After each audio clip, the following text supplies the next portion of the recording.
नमस्कार, मैं हूं आपके साथ वर्षा मौर्य। बंसल न्यूज़ की खास पेशकश में आपका स्वागत है। जैसा कि आप जानते हैं कि आयुष्मान में हर बार स्वास्थ्य संबंधी समस्याओं पर खास जानकारी दी जाती है। इसी कड़ी में आज हमारे साथ हैं डॉक्टर विद्यानंद त्रिपाठी, जो बंसल न्यूज़ हॉस्पिटल में kidney disease and kidney transplant specialist हैं। डॉक्टर त्रिपाठी, आपका स्वागत है। आज हम बात करने वाले हैं डायलिसिस के बारे में। अगर आपके भी इससे जुड़े कुछ सवाल हैं तो आप कार्यक्रम के दौरान सीधे हमसे जुड़ सकते हैं। हमारे नंबर लगातार टीवी स्क्रीन पर फ्लैश हो रहे हैं। आप सवाल कर सकते हैं, डॉक्टर विद्यानंद त्रिपाठी से सलाह भी ले सकते हैं। डॉक्टर त्रिपाठी, डायलिसिस क्या है, इसके बारे में हमें विस्तार से बताएं। देखिए, जब भी किसी व्यक्ति की जो किडनी का पेशेंट है, जिसका किडनी फेलियर में चला जाता है, जब उसका गुर्दा 90% से कम काम करने लगता है, ऐसी स्थिति में उसके शरीर में जो टॉक्सिन्स हैं उनकी मात्रा काफ़ी अधिक हो जाती है और अगर उन टॉक्सिन्स को शरीर से नहीं निकाला गया तो शायद उस पेशेंट की जान का खतरा हो जाता है। तो डायलिसिस एक ऐसी प्रोसेस है जिसमें इस टॉक्सिन्स को शरीर से बाहर निकालने की प्रक्रिया को हम डायलिसिस बोलते हैं। तो एक तरह से ये एक आर्टिफिशियल किडनी की तरह है कि जो काम आपकी किडनी का है कि शरीर में जो भी टॉक्सिन्स बन रहे हैं जो शरीर के लिए नुकसानदायक हैं, शरीर में एक्स्ट्रा पानी है, कुछ इलेक्ट्रोलाइट्स होते हैं जैसे उनकी मात्रा अनियमित है, इन सब चीज़ों को बैलेंस करने की प्रोसेस को हम डायलिसिस कहते हैं। डॉक्टर त्रिपाठी, डायलिसिस के क्या काम है, इसके बारे में हमारे दर्शकों को विस्तार से बताएं। देखिए, तो जैसा मैंने बताया कि डायलिसिस एक तरह से आर्टिफिशियल किडनी का काम करता है। तो नॉर्मल हमारी किडनी की क्या क्या फंक्शन है हमारे शरीर में, हमारे शरीर में जो भी एक्स्ट्रा टॉक्सिन्स होते हैं वो गुर्दे के माध्यम से शरीर से बाहर निकाले जाते हैं। शरीर में जो पानी की मात्रा का निर्धारण है कि आप अगर 4 लीटर 5 लीटर पानी पीते हैं तो शरीर में यूरिन की मात्रा उसके हिसाब से तय होती है। जितना भी एक्स्ट्रा पानी है वो पेशाब के माध्यम से बाहर निकलेगा। या अगर पानी की शरीर में कमी है तो गुर्दा ऐसे में पानी यूरिन की मात्रा कम करके पानी को बचाएगा। ये काम गुर्दे का है। तो हमारी डायलिसिस के वर्क भी क्या है, जितने भी टॉक्सिन शरीर में एक्स्ट्रा हो रहे हैं उनको शरीर से बाहर निकालना, शरीर में पानी की मात्रा का निर्धारण करना, आपके शरीर में जो एसिड और एल्कली हैं इनका बैलेंस जो है वो भी किडनी का काम है, डायलिसिस उसको करता है। आपके शरीर में इलेक्ट्रोलाइट, सोडियम, पोटेशियम, इनकी मात्रा को नियंत्रित डायलिसिस करता है। तो ये सभी कुछ मुख्य काम है डायलिसिस के। लेकिन किडनी के कुछ और काम जैसे हीमोग्लोबिन बनाना हमारे गुर्दे का एक इम्पॉर्टेंट काम है। एक एरिथ्रोपोइटिन हार्मोन सीक्रेट करता है जिसकी वजह से शरीर में खून बनता है, हीमोग्लोबिन बनता है। इस तरह की चीज़ों को डायलिसिस से रिप्लेस नहीं कर सकते, ये काम डायलिसिस का नहीं है। तो मेन मोटा मोटा मैं बताऊं तो डायलिसिस का काम है शरीर से हानिकारक टॉक्सिन्स को बाहर निकालना, शरीर में पानी की मात्रा का निर्धारण करना, शरीर में एसिड और एल्कली इसका जो एक नियंत्रण है उसको निर्धारित करना। डॉक्टर त्रिपाठी, हमारे दर्शक ये जानना चाहते हैं डायलिसिस की ज़रूरत कब पड़ती है। देखिए, कोई भी व्यक्ति जिसकी किडनी खराब है इसे हम बोलते हैं क्रॉनिक किडनी डिसीज़। तो जब क्रॉनिक किडनी डिसीज़ का पेशेंट किसी को हम डायग्नोस करते हैं तो उन्हें हम बताते हैं कि समय के साथ साथ उनकी किडनी का फंक्शन कम होता जाएगा, धीरे धीरे उनका किडनी का परसेंट कम होने लगता है।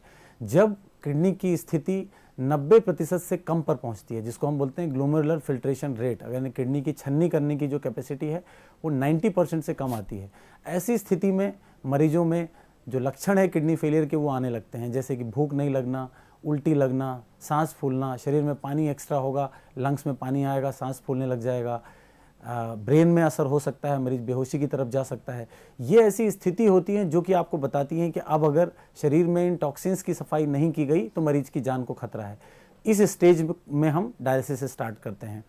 दूसरा, एक्यूट किडनी इंजरी। डायलिसिस सिर्फ क्रॉनिक किडनी डिसीज़ के मरीजों में नहीं होता, कई बार कुछ ऐसी टेम्प्रेरी बीमारियाँ होती हैं, जैसे आपको शरीर में कोई संक्रमण हो गया, आपने कोई ऐसी दवाइयाँ ले ली जो किडनी को हानिकारक है, आपको मलेरिया हो गया, आपके पेशाब के रास्ते में रुकावट है। इन स्थितियों में कई बार किडनी की रिवर्सिबल डैमेज होता है। रिवर्सिबल मतलब इलाज के द्वारा उसे ठीक किया जा सकता है। तो उस स्थिति में कई बार टेम्परेरी डायलिसिस की ज़रूरत पड़ती है, यानी कुछ दिन आप डायलिसिस करोगे और जो मूल बीमारी है जिसकी वजह से टेम्परेरी किडनी फेलियर हुआ है उसका आप जैसे इलाज करोगे गुर्दा ठीक हो जाएगा। तो ऐसे में हम टेम्परेरी डायलिसिस कहते हैं। तो ये कुछ चीज़ें हैं जहाँ हमें डायलिसिस की ज़रूरत पड़ती है। फिर कई बार आता है पानी की मात्रा। जैसे मैंने बोला, अगर जहर की मात्रा शरीर में बहुत ज़्यादा नहीं भी है, मरीज को बहुत लक्षण नहीं है, पर गुर्दा खराबी की वजह से आपके लंग्स में बहुत ज़्यादा पानी आ चुका है, पेशेंट बिल्कुल लेट ही नहीं पा रहा है, बहुत तेज सांस फूल रही है, तो डायलिसिस का एक काम ये भी है कि शरीर में एक्स्ट्रा जो पानी है उसको भी बाहर निकालना। वैसी स्थिति में तुरंत डायलिसिस की ज़रूरत पड़ती है। कई बार इन जहर के असर दिमाग में होते हैं, मरीज बेहोशी की तरफ जा रहा है। फिर हमने सोडियम पोटेशियम की बात की, अगर शरीर में पोटेशियम की मात्रा बहुत अधिक है जो कि आपके दिल को बंद कर सकती है, आपके लिए जानलेवा हो सकती है, इन परिस्थितियों में जो नेफ्रोलॉजिस्ट होता है, किडनी का स्पेशलिस्ट होता है, वो मरीज को देख के, उसकी रिपोर्ट्स को देख के डायलिसिस की ज़रूरत के बारे में बताता है और डायलिसिस की जाती है। डॉक्टर त्रिपाठी, मैं आपसे एक और सवाल करना चाहूँगी, क्या डायलिसिस करने से किडनी दोबारा काम करने लगती है? जी बिल्कुल नहीं। जैसा मैंने बताया कि ये एक आर्टिफिशियल किडनी की तरह है। आपकी किडनी काम नहीं कर रही हैं, ऐसी स्थिति में समय समय पर जो टॉक्सिन्स आपके बढ़ रहे हैं आपकी किडनी फेलियर की वजह से, उनको शरीर से बाहर निकाला जाता है। ये कोई क्योर नहीं है। आपने डायलिसिस आज की है, आज आपका जहर निकल गया है, चूँकि आपकी किडनी काम नहीं कर रही है तो अगले 2 से 3 दिन में फिर से जहर की मात्रा बढ़ जाएगी। आपकी पेशाब की मात्रा कम है, फिर से शरीर में पानी बढ़ने लग जाएगा। तो ये सिर्फ एक रिप्लेसमेंट थेरेपी है, इसको हम बोलते हैं रीनल रिप्लेसमेंट थेरेपी। मतलब आपका जो किडनी का काम है, बीच बीच में समय समय पर उस टॉक्सिन या पानी की मात्रा को हम शरीर से निकाल के पेशेंट को जीवित रहने का एक जरिया देते हैं। तो डायलिसिस में यही वजह है कि ज़िंदगी भी बहुत ज़्यादा नहीं होती। ऐसा नहीं है कि आप डायलिसिस पे आ गए, आपने कुछ डायलिसिस करा दिया और आपका किडनी फिर से काम करने लग गया। आपको जब तक आपका किडनी फेलियर में है, आपको हफ्ते में 2 से 3 बार ये जो हीमोडायलिसिस होता है या पेट का डायलिसिस जो रेगुलर होता है, वो आपको कराते ही रहना पड़ेगा। तो डायलिसिस का किडनी के सुधार से कोई संबंध नहीं है, ये सिर्फ गुर्दा खराब होने की स्थिति में आपको एक सपोर्ट देने का जरिया है। डॉक्टर त्रिपाठी, हमें ये बताएं कि डायलिसिस कितने प्रकार के होते हैं? देखिए, अभी मैंने बताया 2 तरह के डायलिसिस होते हैं। जब भी कोई पेशेंट गुर्दा फेलियर का पेशेंट, अगर अब उसे हमें सपोर्ट सिस्टम की ज़रूरत पड़ती है, उसके टॉक्सिन्स निकालने की ज़रूरत पड़ती है, तो हम उसे 2 ऑप्शन देते हैं। पहला ऑप्शन होता है हीमोडायलिसिस, नाम से क्लियर है, ये हीमो मतलब ये ब्लड से संबंधित डायलिसिस है। और दूसरा होता है पेरिटोनियल डायलिसिस, मतलब पेट की डायलिसिस। हीमोडायलिसिस में क्या होता है, आपके शरीर का ब्लड एक मशीन में पंप के माध्यम से उसको मशीन में लाया जाता है। मशीन में एक फ़िल्टर होता है जिसको डायलाइज़र बोलते हैं। उस डायलाइज़र के दोनों तरफ, एक तरफ आपका ब्लड होगा और दूसरी तरफ एक डायलिसिस फ्लूइड होता है। एक फ्लूइड बने हुए होते हैं जिनमें अलग अलग केमिकल्स, अलग अलग इलेक्ट्रोलाइट्स की मात्रा होती है। तो ये एक डिफ्यूज़न की प्रोसेस पे काम करता है कि एक तरफ जहाँ जिस चीज़ की मात्रा अधिक है वो ऑटोमेटिक उस झिल्ली जो डायलाइज़र है उसके माध्यम से दूसरी तरफ जाता है। तो इस प्रोसेस में नॉर्मली ये 4 घंटे का प्रोसेस होता है, हफ्ते में 2 से 3 बार। तो ब्लड एक पंप के माध्यम से आपके मशीन में जाता है, उस डायलाइज़र के थ्रू उसमें से जो टॉक्सिन्स हैं, एक्स्ट्रा वाटर है, वो बाहर निकल जाता है और जो साफ़ खून है, जो प्यूरिफाइड खून हुआ है निकलने के बाद, वो वापस से आपके शरीर में डाल दिया जाता है। तो इस प्रोसेस को बोलते हैं हीमोडायलिसिस। इसकी फ्रिक्वेंसी है हफ्ते में 2 से 3। दूसरे तरीके का डायलिसिस होता है CAPD यानी पेरिटोनियल डायलिसिस। इसमें जो हमने डायलाइज़र की बात की हीमोडायलिसिस में, CAPD में वही छन्नी का काम हमारी पेट की झिल्ली करती है जिसको हम पेरिटोनियल मेम्ब्रेन कहते हैं। तो उसमें छोटे छोटे पोर्स होते हैं और वो झिल्ली का काम करता है। तो पहले सर्जरी के माध्यम से एक प्लास्टिक की ट्यूब आपके पेट के निचले हिस्से में डाल दी जाती है। करीब करीब 2 हफ्ते बाद ये काम करने लायक हो जाती है। तो कुछ बैग्स होते हैं 2 लीटर के, जैसे हमने उसमें डायलिसिस फ्लूइड की बात की, ऐसे ही इसमें पेरिटोनियल फ्लूइड होता है। उस फ्लूइड में अलग अलग चीज़ों की अलग अलग मात्रा होती है, सोडियम, पोटेशियम, बाइकार्ब। अब उस पानी को उसी प्लास्टिक की ट्यूब के माध्यम से पेट के अंदर डाल दिया जाता है। 4 घंटे तक वो पानी पेट के अंदर रहता है। तो एक तरफ आपकी खून है, ब्लड की नसों से प्रवाहित हो रहा है और बीच में पेरिटोनियल मेम्ब्रेन जो फिल्टर का काम कर रही है और दूसरी तरफ पेट की कैविटी में ये फ्लूइड है। सेम वही प्रोसेस डिफ्यूज़न की यहाँ पे भी होती है और इसमें जो आपके यूरिया है, क्रिएटिनिन है, पोटेशियम है, ये उन्हीं पेरिटोनियल मेम्ब्रेन के पोर के माध्यम से एक तरफ से दूसरी तरफ जाते हैं। कुछ 4 घंटे के बाद जो फ्लूइड बचा रहता है उसको उसी ट्यूब के माध्यम से शरीर से बाहर निकाला जाता है, तो उसमें से टॉक्सिन्स बाहर जाते हैं। ये प्रक्रिया दिन में 3 से 4 बार की जाती है। तो ये प्रतिदिन होती है। इसको परिवार के लोगों को ट्रेन किया जाता है, वो खुद से करते हैं। इसके लिए आपको अस्पताल जाने की ज़रूरत नहीं होती। जैसे हीमोडायलिसिस है, उसके लिए आपको हफ्ते में 2 से 3 बार हॉस्पिटल जाना होता है। वहाँ पे जो टेक्नीशियंस हैं, नेफ्रोलॉजिस्ट के गाइडेंस में वो प्रोसेस को करते हैं। CAPD की प्रोसेस आप घर में खुद करते हैं और इस तरह से आपका टॉक्सिन बाहर निकलता है। तो ये 2 प्रक्रिया होती हैं, डायलिसिस के 2 टाइप होते हैं। सभी मरीजों को हम दोनों ट्रीटमेंट ऑप्शंस देते हैं। मरीज जिस चीज़ को प्रेफर करता है या उसकी क्लिनिकल स्थिति, उसकी सिचुएशंस को देख के हम डॉक्टर निर्धारित करता है कि इसके लिए कौन सी मेथड है वो ज़्यादा बेहतर है, और फिर हम उस प्रक्रिया पे जाते हैं।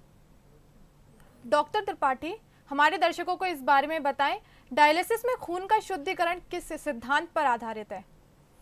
देखिए, अभी अभी हमने डिस्कस किया, इसको हम बोलते हैं डिफ्यूज़न की प्रोसेस। डिफ्यूज़न मतलब अगर किसी झिल्ली के दोनों तरफ आपने अलग अलग सॉल्यूशंस रखे हैं, तो जिस चीज़ की मात्रा एक तरफ ज़्यादा है, जैसे यूरिया एक तरफ जो अपना ब्लड का कंपोनेंट है वहाँ यूरिया क्रिएटिनिन की मात्रा अधिक है और दूसरी तरफ नहीं है, तो यूरिया ऑटोमेटिकली एक कंपार्टमेंट से दूसरे की तरफ उस झिल्ली के माध्यम से जाने लग जाएगा। इस प्रक्रिया को हम डिफ्यूज़न बोलते हैं। तो इसी प्रोसेस पे डायलिसिस काम करता है। तो जैसे मैंने बताया कि आपका मशीन का पंप है, आपने ब्लड शरीर का लिया, वो ब्लड एक डायलाइजर मेम्ब्रेन के एक तरफ है और एक तरफ आपका डायलिसिस फ्लूइड है। तो ब्लड में जो भी चीज़ों की मात्रा अधिक है, टॉक्सिन्स हैं, वो उस मेम्ब्रेन के थ्रू बाहर जाने लग जाते हैं। तो इस डिफ्यूज़न की प्रोसेस से आपके ब्लड की क्लीनिंग होती है। इसी तरह पेट की डायलिसिस में जो पेट की झिल्ली है उसके दोनों तरफ से डिफ्यूज़न होगा कि जो आपका पानी हमने डायलिसिस फ्लूइड अंदर डाला है उससे डिफ्यूज़ होके ये टॉक्सिन्स आपके मेम्ब्रेन के दूसरी तरफ जाने लग जाएंगे, और इस तरीके से ये पूरी प्रक्रिया संपन्न होती है। डॉक्टर त्रिपाठी, मेरा एक और सवाल आपसे है, किस मरीज को हीमोडायलिसिस और किस मरीज को पेरिटोनियल डायलिसिस से उपचार किया जाना चाहिए? हमारे दर्शकों को इस बारे में बताएं। हम सभी पेशेंट्स को, जब भी कोई पेशेंट क्रॉनिक किडनी डिसीज़ का पेशेंट है, एंड स्टेज में आ चुका है, उसका गुर्दा 10-15% से कम काम कर रहा है और उसको ऐसे लक्षण हो रहे हैं जो कि उसकी जान के लिए खतरा है, तो ऐसी स्थिति में हम मरीज़ के परिजनों को, मरीजों को बैठा के सभी तरह के ऑप्शन समझाते हैं। जैसा मैंने बताया, हीमोडायलिसिस प्रोसेस क्या है, पेरिटोनियल डायलिसिस प्रोसेस क्या है। दोनों ही प्रक्रिया सफल हैं, दोनों में ही करीब करीब सेम आउटकम है, लंबी ज़िंदगी जैसी होती है दोनों में करीब करीब बराबर है। तो ये पेशेंट पे हम छोड़ देते हैं कि आप कौन सी प्रोसेस, कौन सी प्रक्रिया आपके लिए आसान लगती है और आपके लिए सुविधाजनक है। तो मरीज़ जो भी प्रोसेस बोलता है हम उस पर जाते हैं। लेकिन बहुत सी ऐसी क्लिनिकल सिचुएशंस होती हैं जिनमें हम एक प्रोसेस को दूसरी से प्रेफर करते हैं। जैसे कि कोई हार्ट का पेशेंट है जिसका हृदय का जो पंपिंग है वो बहुत कम है। ऐसे लोगों में जो खून की डायलिसिस है उसमें कुछ समस्याएं होती हैं। जैसे आप डायलिसिस स्टार्ट करते हैं, चूँकि डायलिसिस खुद में हार्ट के लिए एक लोड है, तो कई बार बीपी गिर जाता है, बार बार पेशेंट का बीपी गिरेगा, जिसकी वजह से डायलिसिस की प्रक्रिया पूरी नहीं हो पाती, पानी पूरी तरह से निकल नहीं पाता। चूँकि हार्ट की पंपिंग वीक है तो बार बार लंग्स में पानी आएगा, पेशेंट हार्ट फेलियर में जाएगा और इनमें जान का खतरा बहुत बढ़ जाता है। कई बार हीमोडायलिसिस में चूँकि ब्लड आपका सर्कुलेट कर रहा है बॉडी के बाहर, हार्ट पे इतना लोड पड़ता है कि डायलिसिस के बीच में हृदय गति सडन रुक जाती है। तो ऐसे मरीजों में पेट का डायलिसिस एक बेहतर प्रोसेस है। क्यों? क्योंकि उसमें खून आपके शरीर से बाहर नहीं जा रहा है, वो खून का डायलिसिस नहीं है। तो इन मरीजों में हम बोलते हैं कि अगर आपको हीमोडायलिसिस में समस्या है तो आपके लिए पेट की डायलिसिस बेहतर होगी। फिर दूसरा आते हैं हम छोटे बच्चों पे, जो बहुत छोटे बच्चे होते हैं, उनकी नसें बहुत पतली होती है। उन लोगों में जो खून को डायलिसिस मशीन तक पहुंचाने की प्रोसेस है उसके लिए एक वेस्कुलर एक्सेस लगता है, जिसके बारे में अभी हमने डिस्कस नहीं किया है कि ब्लड आपके शरीर से मशीन में कैसे जाएगा। तो उस एक्सेस 2-3 तरह की होती हैं। जैसे कुछ टेम्परेरी कैथेटर्स होते हैं कि आपके गले की जो मोटी नस है उसमें हम एक कैथेटर डालते हैं जिसमें 2 ओपनिंग होती है। तो एक कैथेटर से ब्लड बाहर आता है, वो पंप के थ्रू मशीन में जाता है और क्लीन होकर दूसरे से अंदर जाता है। इसी तरह फिस्टुला होते हैं, एवी फिस्टुला, जो आपको इमेज में दिख रहा है कि हाथ की नसों को ऑपरेट कर दिया जाता है, जिससे जो वेन है, जो पतली नसें हैं, वो तेज बहाव की वजह से धीरे धीरे उनका आकार बढ़ जाता है और वहाँ पे खून का प्रवाह बहुत तेज हो जाता है और बाद में उन्हीं जगहों में सुई लगा के, जिससे खून पंप के से हीमोडायलिसिस के पास जाता है। तो इन्हें वेस्कुलर एक्सेस बोलते हैं। तो बहुत छोटे बच्चों में ये एक्सेस की प्रॉब्लम होती है, खून का बाहर लेना, चूँकि नस पतली होती है, बहुत डिफिकल्ट होता है। इन लोगों में पेट का डायलिसिस का सक्सेस रेट बेहतर है, तो इनको हम एडवाइस करते हैं कि आप पेट की डायलिसिस में जाएँ तो बेहतर है। फिर आते हैं डायबिटिक पेशेंट्स, ऐसे मरीज जिनकी नसों में समस्या है। डायबिटीज़ के मरीजों में हम जानते हैं कि नसों में बहुत ज़्यादा चर्बी का जमाव होता है, कैल्शियम का जमाव होता है, जिसकी वजह से इन लोगों में भी एक्सेस ढूंढना मुश्किल होता है। हम फिस्टुला नहीं बना पाते, नसें लेते हैं, उनमें बार बार इन्फेक्शन या क्लॉटिंग की समस्या होती है। इन लोगों में पेरिटोनियल डायलिसिस का विकल्प बेहतर होता है। तो ये कुछ सिचुएशंस हैं जहाँ पे हम पेरिटोनियल डायलिसिस को प्रेफर करते हैं। फिर हम आते हैं मरीज की सुविधा। हमारी कंट्री में ज़्यादातर लोग खून की डायलिसिस में होते हैं, हीमोडायलिसिस में होते हैं, जिसका मुख्य वजह है कि अस्पताल में जाके टेक्नीशियन करता है। हमारे देश में इसका कॉस्ट भी पेरिटोनियल डायलिसिस के कंपेयर में कम पड़ता है, करीब करीब 12 से 15 हज़ार महीने में हीमोडायलिसिस संभव है। फिर जो सरकारी सुविधाएँ हैं, जो जैसे आप आयुष्मान की सुविधा ले रहे हैं और दूसरी बहुत सारी, हर स्टेट में अपनी अपनी जो गवर्नमेंट पुअर लोगों के लिए जो सुविधा देती है, तो हीमोडायलिसिस के लिए वो सुविधाएँ उपलब्ध है। लेकिन पेट के डायलिसिस के लिए रिसेंटली कुछ स्टार्ट हुए हैं लेकिन अब तक नहीं था। ये वजह है कि हमारी कंट्री में ज़्यादातर लोग खून का डायलिसिस प्रेफर करते हैं और करीब करीब 80-90% लोग हीमोडायलिसिस पे हैं, ना कि पेरिटोनियल डायलिसिस पे। तो इस तरीके से हमारी सारी ये प्रोसेस होती है कि हम चयन करते हैं कि कौन सी प्रोसेस पे जाना है, तो जिसमें मरीज की स्थिति, उसके रिस्क, उसके कॉम्प्लिकेशंस और उसकी अपनी खुद की चॉइस कि उसके लिए क्या सुविधाजनक है, हम उस बेस पे डिसाइड करते हैं। एक और चीज़ इसमें है, अगर कोई व्यक्ति बहुत दूर दराज एरिया में रहता है, बहुत दूर 300 किलोमीटर दूर गाँव में रह रहा है और वहाँ कोई डायलिसिस की सुविधा ही नहीं है, तो ऐसे व्यक्ति पे हीमोडायलिसिस बहुत मुश्किल होगा। उसको हफ्ते में 3 बार 300 किलोमीटर दूर किसी अस्पताल में जाना बहुत मुश्किल है। इन लोगों में भी पेट का डायलिसिस हम प्रीफर करते हैं, क्योंकि ये प्रक्रिया घर में की जाती है, आप घर में रेगुलर करते हैं, आपको ट्रेनिंग दी जाती है और महीने में एक बार आप अपने डॉक्टर के पास आके कि उस प्रोसेस को कैसे चेंज करना है, अपनी ज़रूरतों के हिसाब से कैसे उसके एक्सचेंजेस बदलने हैं, आप डॉक्टर की सलाह अनुसार बदल सकते हैं। तो ऐसे लोगों में भी पेट की डायलिसिस प्रेफर की जाती है। डॉक्टर त्रिपाठी, इस वक्त बालाघाट से हमारे साथ दिनेश जुड़ गए हैं। जी दिनेश, स्वागत है बंसल न्यूज में। अपना डॉक्टर से सवाल करिए। जी मैडम जी नमस्कार। डॉक्टर साहब आपको भी नमस्कार। नमस्कार दिनेश जी, बताइए आपका सवाल क्या है? सर मैं अपनी व्यक्तिगत राय बता रहा हूँ। जी सर, इसके पहले मैं अल्कोहल लेता था और मतलब जो गुटखा उटका होता है ना, हाँ, ये भी यूज करता था। लेकिन सर जैसे दोनों टाइम लेते थे मतलब अल्कोहल, लेकिन उसमें क्या था कि जैसे हम सुबह के टाइम उल्टी टाइप की होती थी, उल्टी टाइप में कड़ू कड़ू पानी निकलना है ना, और हल्का पीलापन निकलना। सर ये इसके क्या लक्षण है? देखिए, आपने जो लक्षण बताए ये बहुत ही कॉमन लक्षण है। आप जैसे बताया आपने अल्कोहल का सेवन करते हैं, अगर आप बहुत लंबे समय से अल्कोहल का सेवन करते हैं तो लीवर पे असर आ सकता है और लीवर फेलियर के भी यही लक्षण है। भूख नहीं लगना, उल्टी जैसा लगना, बहुत कमजोरी लगना, यही लक्षण किडनी के भी होते हैं। तो अभी तो आप जो हिस्ट्री बता रहे हैं कि आप अल्कोहल बहुत ज़्यादा लेते हैं, तो ऐसी स्थिति में लीवर की समस्या हो सकती है, आपके पेट में छाले हो सकते हैं जिनकी वजह से दिक्कत हो सकती है। तो मेरा आपको सुझाव है कि आप आसपास अपने किसी फिजिशियन को दिखाएं जो मेडिसिन के डॉक्टर होते हैं। वो आपके रूटीन टेस्ट करेंगे, बहुत छोटे बेसिक टेस्ट होते हैं, लीवर के टेस्ट, किडनी के टेस्ट, पेशाब के टेस्ट, जिससे बहुत आसानी से पता किया जा सकता है कि आपके जो लक्षण हो रहे हैं, आपको जो समस्याएं हैं, ये किडनी की वजह से है, लीवर की वजह से है या कोई और समस्या है। तो आप डॉक्टर से तुरंत सलाह लें। डॉक्टर त्रिपाठी, अक्सर हम ये जानते हैं कि मरीज जब भी इलाज करने के बाद घर लौटता है तो अक्सर उसके मन में ये मंशा रहती है कि वो क्या खाए, उसका खाना किस तरह का रहे। तो मेरा इसी से जुड़ा आपसे सवाल है, डायलिसिस शुरू करने के बाद मरीज को आहार में परहेज रखना चाहिए, क्या ये ज़रूरी है? जी बिल्कुल, बहुत ज़रूरी है। किसी भी किडनी पेशेंट के ट्रीटमेंट का एक बहुत इंपॉर्टेंट हिस्सा होता है उसका खान पान। तो पहले तो मैं आऊँगा कि ऐसे लोग जो कि डायलिसिस में अभी नहीं हैं, जिनको हम बोलते हैं pre dialysis chronic kidney disease, इन लोगों में आहार कैसे उनको बताते हैं। सबसे पहली चीज़ है प्रोटीन का इंटेक। जब भी आपकी किडनी ख़राब होती है, अगर आप प्रोटीन का सेवन बहुत ज़्यादा करते हैं तो किडनी खराबी की जो गति है वो तेज़ होती है। तो इन सभी लोगों को हम बोलते हैं प्रोटीन का सेवन कम करें। तो मुख्य रूप से इसमें आते हैं एनिमल प्रोटीन्स। अगर आप नॉनवेज खाते हैं तो उसको रोक लें।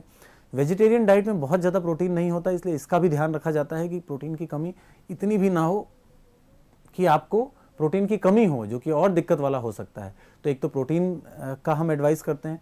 फिर आते हैं पोटेशियम, जो बहुत इंपॉर्टेंट है। किडनी का काम होता है शरीर में पोटेशियम को बाहर निकालना। तो जब भी आपकी किडनी का काम कम होता है, आपके शरीर में पोटेशियम बढ़ने लगता है, जो कि बहुत ज़्यादा रिस्की है, आपके जान का खतरे का भी कारण कई बार बन जाता है। तो इसके लिए जिन चीज़ों में पोटेशियम ज़्यादा होते हैं, जैसे फल के जूस हैं, नारियल पानी है, हरी पत्तेदार भाजियां हैं, टमाटर हैं, आलू हैं, इन सब चीज़ों में पोटेशियम की मात्रा अधिक होती है। तो इसके लिए मरीज को मना किया जाता है कि ना लें। फिर आते हैं, हमने एक बात डिस्कस की कि किडनी का काम होता है शरीर में पानी का निर्धारण करना। तो अगर किडनी के पेशेंट में पेशाब की मात्रा कम है और उसके शरीर में सूजन आ रही है, तो अगर वो पानी का मात्रा बहुत ज़्यादा सेवन करेगा तो उसके शरीर में सूजन आने लगेगा। ये पानी लंग में भर सकता है, सांस फूल सकती है। तो पानी की मात्रा हम कम करते हैं ऐसे लोगों में। उन्हें बोलते हैं कि आप 1 से 1.5 लीटर ही पानी का सेवन करें, जिसमें आपके दूसरे पानी जैसे चाय है, दूध है, दही है, दाल का पानी है, इन सबको मिला के। तो ये मरीज़ की स्थिति पे डिपेंड करता है। बहुत से किडनी पेशेंट ऐसे भी हैं जिनको पेशाब नॉर्मल आता है, सूजन नहीं है, उनमें पानी का कमी नहीं किया जाता। फिर और भी चीज़ें हैं, जैसे फॉस्फोरस जिन चीज़ों में ज़्यादा है, मिल्क प्रोडक्ट्स में, उनको कम किया जाता है। आपके ड्राई फ्रूट्स को बोला जाता है कि इनको कम सेवन करें। तो इस तरीके से नमक की मात्रा कम करें, क्योंकि आप नमक ज़्यादा लेंगे तो आपका बीपी बढ़ेगा, आपके शरीर में पानी रिटेन करेगा, आपको सूजन होगा। तो ये सारी चीज़ें हम सभी किडनी पेशेंट को एडवाइस करते हैं। जब आप एक बार डायलिसिस में आ जाते हैं, उसके बाद सभी परहेज चलते रहते हैं। सिर्फ अंतर क्या होता है, प्रोटीन का इंटेक हम बढ़ा देते हैं। जैसे नॉन डायलिसिस पेशेंट में हम बोलते हैं 0.8 ग्राम पर केजी, जो कि यहाँ पे आ जाता है 1.2 ग्राम पर केजी तक। तो हर डायलिसिस के पेशेंट, चाहे उस पेट की डायलिसिस पे हो चाहे खून की डायलिसिस में हो, उसको प्रोटीन का सेवन अधिक करना होता है। एक नॉर्मल आदमी से भी अधिक उसको प्रोटीन की ज़रूरत होती है। और इसका एक वजह ये भी है कि डायलिसिस में भी कुछ मात्रा में प्रोटीन का लॉस होता है। तो हम उन्हें एडवाइस करते हैं कि आप नॉनवेज लेना चाहते हैं बिल्कुल लें, आप अंडे का सेवन करें, पनीर का सेवन करें, इसको बढ़ाया जाता है। लेकिन पानी की जो मात्रा कम करते हैं, पोटेशियम की मात्रा कम है, नमक की मात्रा कम है, ये सब चीज़ें परहेज वैसे के वैसे बने रहते हैं, उनका बहुत ध्यान रखना होता है। और ये एक बहुत बड़ी समस्या है कि लोग अगर खाने पीने का परहेज नहीं करते, जिसकी वजह से समस्या ये होती है कि जैसे अभी आम के सीज़न चल रहे हैं, आदमी खूब सारे आम खा लिए, नेक्स्ट डे उनका पोटेशियम बढ़ता है और वो गंभीर हालत में अस्पतालों में भर्ती हो जाते हैं, जिससे परिवार पे एक फाइनेंशियल बर्डन आता है, जान का खतरा होता है, मोर्टेलिटी ज़्यादा होती है। तो खान पान का परहेज बहुत ज़रूरी है। सभी किडनी के मरीजों को हम बहुत स्ट्रिक्टली उनको डाइट चार्ट फॉलो करने के लिए बोलते हैं कि इन सब चीज़ों का करें, क्योंकि अगर आप दवाइयाँ रेगुलर ले रहे हैं, सब कुछ रेगुलर कर रहे हैं, लेकिन खाने पीने का ठीक नहीं रख रहे हैं, ये भी आपके लिए दिक्कत दे सकता है। ऐसा नहीं है कि अगर आप दवाइयाँ रेगुलर ले रहे हैं तो सब चीज़ें ठीक होगी। आपका खाने का परहेज आपके लिए बहुत ज़रूरी है। डॉक्टर त्रिपाठी, आपने हमारे इतने सारे सवालों का उत्तर दिया और मुझे लगता है दर्शक कहीं ना कहीं समझ भी गए हैं। तो डॉक्टर त्रिपाठी, अभी छिंदवाड़ा से अशोक कुमार हमारे साथ जुड़ गए हैं। अशोक कुमार, बंसल न्यूज में स्वागत है आपका। डॉक्टर से सवाल करिए। जी जी, हेलो डॉक्टर साहब, प्रणाम। प्रणाम अशोक जी, बताइए।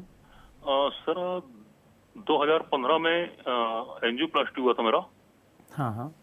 उसके बाद से सर एक दिक्कत आ गई है कि जैसे बीपी और शुगर भी है। जी जी। तो सर अभी क्या हुआ कि 1-2 महीने से ये पैरों में सुन्नपन आ गया है और जलन होती है जी। तो क्या करना चाहिए सर? देखिए, आपने पहले बताया आपको शुगर की बीमारी है, बीपी है और हार्ट की बीमारी है। तो जिन लोगों को शुगर की बीमारी होती है, हमारी गुर्दा खराबी में भी करीब आधे लोगों में किडनी खराबी की वजह डायबिटीज़ होती है। तो डायबिटीज़ के कॉम्प्लिकेशंस क्या क्या होते हैं? आपके हार्ट में डैमेज होता है, जो आपको ऑलरेडी हो चुका है। डायबिटीज़ की वजह से किडनी में असर आता है, जिसमें जो किडनी की छन्नियाँ हैं उनमें लीकेज होते हैं, प्रोटीन लीक करता है और धीरे धीरे करके आपकी किडनी फेलियर में जाती है। आपकी आँखों में डैमेज होता है, जिसकी वजह से आँख की रोशनी कम हो सकती है, तो इसको बोलते हैं डायबिटिक रेटिनोपैथी। आपके नसों में डैमेज हो सकते हैं, नर्व्स में डैमेज हो सकते हैं, इसको बोलते हैं डायबिटिक न्यूरोपैथी। तो जो आपका लक्षण है ये डायबिटिक न्यूरोपैथी की तरफ जा रहा है कि आपके पैर में झुंझुनाहट होती है, आपको जो सेंस हैं वो कम लगेंगे, आप ज़मीन पे चलते हैं तो आपको एक अलग सा एहसास होगा, आप पत्थरों पे अगर आग के पास हैं कहीं पे तो उस पर जगह आपको पेन वगैरह का एहसास कम होगा, जिससे आपके पैर में घाव होने, छाले होने के चांस रहेंगे। तो आपको तुरंत डॉक्टर को दिखाना चाहिए और न्यूरोपैथी के लिए कुछ दवाइयों से आपके जो तकलीफ़ें हैं उसमें कमी आएगी। लेकिन यहाँ पे ज़्यादा बड़ी इंपॉर्टेंट चीज़ क्या है कि आपके गुर्दे में, आपकी हार्ट में असर है, आपकी नसों में असर आ रहा है, तो पूरी संभावना है कि आपकी आँखों में भी डैमेज होगा, रेटिनोपैथी हो सकता है, और आपको नेफ्रोपैथी, किडनी में भी असर हो सकता है। तो मैं आपको सुझाव दूंगा कि आप डॉक्टर से मिलें, अपनी किडनी का टेस्ट करें, अपनी आँखों की जांचें कराएं और अपनी नसों में जो कंडक्शन होता है, जिसको नर्व कंडक्शन बोलते हैं, उसकी स्टडी कराएं और उसके हिसाब से डॉक्टर से सलाह लें, इलाज लें, आपको बिल्कुल आराम मिलेगा। डॉक्टर त्रिपाठी, मेरा एक और सवाल है आपसे, ये ड्राई वेट क्या है, इसके बारे में हमें बताएं। देखिए, अच्छा सवाल है आपका। ड्राई वेट, जब भी किसी किडनी फेलियर के पेशेंट को हम डायलिसिस में रखते हैं तो उसका एक वज़न होता है, जैसे हमारा वज़न है, हमारा कोई एक फिक्स वज़न है, जो कि आप बहुत ज़्यादा पानी ले लें या ना ले लें, कोई 1-2 दिन में वो बहुत उसमें फ़र्क नहीं आता। लेकिन आप डायलिसिस के मरीज़ में देखेंगे, आज हम उसको 65 किलो पे भेज रहे हैं और 3 दिन बाद वो 68 किलो वज़न पे आ रहा है। ये 3 किलो का अंतर है। ये 3 किलो का अंतर क्यों है? जो इन 3 दिनों में उसने पानी का सेवन किया है। अगर उसको पेशाब नहीं आ रहा है तो जितना भी पानी ले रहा है वो इकट्ठा होता जाएगा। तो डायलिसिस की प्रक्रिया के द्वारा उस एक्स्ट्रा पानी को हम बाहर निकालते हैं। तो किसी व्यक्ति से कितना पानी एक्स्ट्रा निकालना है, उसके लिए ड्राई वेट का कॉन्सेप्ट आता है कि आपका असली वजन क्या है। मेरा असली वजन तो मुझे पता है, लेकिन किडनी फेलियर के पेशेंट का असली वजन हमें कैसे पता हो सकता है? क्योंकि उसके शरीर में पानी भी है साथ में। तो ऐसा वजन जिसमें, आइडियल वजन जिसमें ना तो शरीर में पानी की मात्रा बहुत कम है और ना बहुत ज़्यादा है, तो कैसे पता चलता है? अगर डायलिसिस में हमने किसी का पानी ज़रूरत से ज़्यादा निकाला तो उसके शरीर में क्रैम्प्स आने लग जाते हैं, उसका बीपी गिर जाता है। और अगर पानी शरीर में ज़्यादा है तो उसके पैरों में सूजन आएगा, आँखों के चारों तरफ सूजन आएगा, रात को जब वो लेटेगा तो उसकी सांस फूलेगी। तो उसके इन्हीं लक्षणों के बेस पे हम एक वजन डॉक्टर निर्धारित करता है कि जैसे आपको सूजन है, आपका वजन 65 किलो है, डायलिसिस से हमने उसको 62 किलो पे ला दिया, अभी भी सूजन है और कम आए, 61 पे आए, एक ऐसा वजन आएगा जहाँ पे आपको कोई तकलीफ नहीं है, आप बिल्कुल ठीक हैं, उस वजन को हम ड्राई वेट कर देते हैं, उसकी कॉपी में हम उसको फिक्स लिख देते हैं। तो आगे से टेक्नीशियन जो हमारा डायलिसिस का होगा वो उस वजन को आइडियल मानेगा कि अगर आपका 62 किलो ड्राई वेट है, आप 64 पे आए हो, इसका मतलब 2 किलो आपके शरीर में एक्स्ट्रा पानी है, उसको हमें निकालना है। तो ड्राई वेट बहुत इंपॉर्टेंट चीज़ है। अगर आपने सही ड्राई वेट का निर्धारण नहीं किया है तो उससे क्या होगा कि मरीज या तो अत्यधिक पानी के साथ ही डायलिसिस के बाद घर जाएगा तो उसको जल्दी जल्दी सांस फूलेगी, या आपने ज़्यादा पानी निकाल लिया शरीर से तो उसको डायलिसिस में बीपी गिरने लग जाएगा, क्रैम्प होगा। तो इसको हम ड्राई वेट बोलते हैं। ड्राई वेट एक तरह से किसी मरीज का आइडियल वजन है जहाँ पे उसकी पानी की मात्रा शरीर में एडिक्वेट है, जितनी होनी चाहिए, तो इसको हम ड्राई वेट बोलते हैं। तो आज आयुष्मान में हमने जाना डायलिसिस क्या है और कैसा खाना होना चाहिए, किस तरह से इसके नियमों का हमें पालन करना चाहिए। बहुत धन्यवाद डॉक्टर त्रिपाठी। और इसी के साथ हमारी इस खास पेशकश में फिलहाल इतना ही। कल फिर हाजिर होंगे एक नई स्वास्थ्य संबंधी समस्या को लेकर, साथ ही आपको बताएंगे इसके उपाय। दीजिए इजाजत, नमस्कार।